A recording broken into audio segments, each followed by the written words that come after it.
I've seen people resharing and sharing this photo here. Their children versus your children.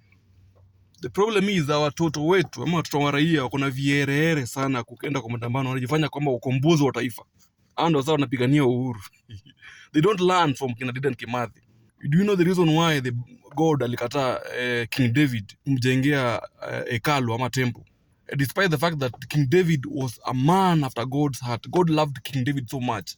But alikataa asimjengee hekalu. Kwa nini? Because mkono yake ilikuwa na damu mingi, iliua watu wengi sana. Na hao watu waliua, alikubaliwa na Mungu because these people he was killing were threat to his government, to his kingship, to his serikali yake. So ndio maana aliwaua. Na these same people ndio walikuwa wadui wa nchi yake. Hao watu waliua, pia waliumbwa na Mungu. Kumbuka, this David was created by God. Hao watu waliua, pia aliumbwa na Mungu. Now God allowed him to kill these people. But still disallowed him not to build the temple for him. So if you're a threat to the government, lazima uende, my guy.